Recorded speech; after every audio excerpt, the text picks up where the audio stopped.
Hey, can you find a water bottle for me? Something so simple. Hello, it's Max Brantley on Thursday, August the 17th, and I probably should say it's 2017 because we're going to start our news today with something that ended more than 100 years ago, and that would be the Civil War. We're still fighting it in the United States.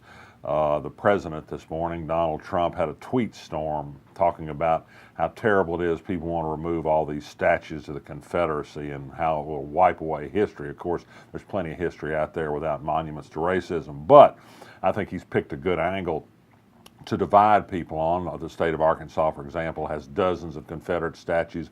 I don't think you'd find much movement to get rid of any of them. Our lack of knowledge of this became apparent last night when Little Rock Mayor Mark Stodola said on KATV that while Little Rock has no statues like this to worry about, well, there's a big old Confederate statue on the city's MacArthur Park in front of the museum of the Military Museum downtown, and that's just one of many Confederate remembrances in the city.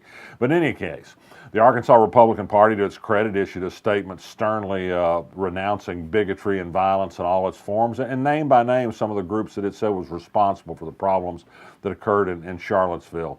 David Dunn, a former Democratic state legislator who was appointed to the Voter Election Integrity Commission that Donald Trump is going to use to try and throw people off voting rolls around the country to get rid of Democratic voters, says he's going to stay on the commission. He says that's not his intent to discriminate against anybody until he sees there's a problem with the work this commission is doing. He's going to stay there. Given that it's run by Chris Kobach, I don't think the outlook is likely to be good, but perhaps we'll be happy that David Dunn is there working against it.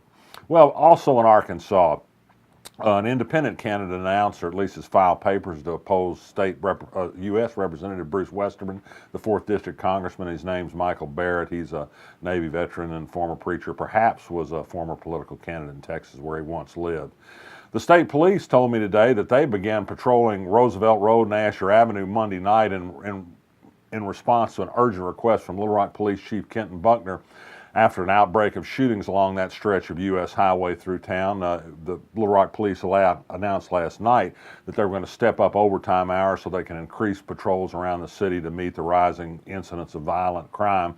But the state police were already at work and found a lot of things to arrest people for, the spokesman told me earlier today. Yet another charter school approved for Little Rock this morning by the State Charter School Advisory Panel. Another one, the third one this week, backed by the Walton Family Foundation, which is intent on turning Little Rock School District into a series of charter schools. They've now approved 1,700 more seats for charter school students in a district that is overbuilt with elementary and middle schools in that part of town particularly.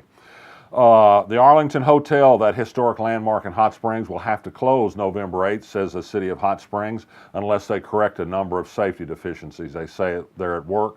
Somebody bought this hotel back in July and promised new renovations. Serious renovation work has not yet begun. Rock Region Metro announced that you can ride the streetcar downtown free through the end of this year. I think it's a good move to increase ridership and teach people that perhaps you can use the streetcar for commuting. They say it'll close within budget, won't cost them extra money to do this, and so that's a good thing. Big news overseas, and I probably should have said this first because it's a terrible event. There's been another domestic attack by vehicle in Barcelona, Spain. Somebody drove a van down the middle of a street called Las Ramblas, the big pedestrian zone in the middle of that street. At least 13 people are dead, 50 people are injured. There's still some confusion about whether more than one person was involved, and that story is still developing. But what we now know is that terrorism is a very easy matter to achieve. Find a crowd and get a car, and you can have terrible results. Of course, we saw that happen in Charlottesville over the weekend as well. And it's a situation you can't really anticipate or stop if somebody chooses to do it. It's not very sophisticated. What else have we got? Well, Saturday at 2 p.m. in Fayetteville at the Bud Walton Arena, there's going to be a celebration of life for Frank Broyles, the former football coach and athletic director, a giant in Arkansas history who died at 92. It's going to be something approaching a papal ceremony, I think. It's going to be so big.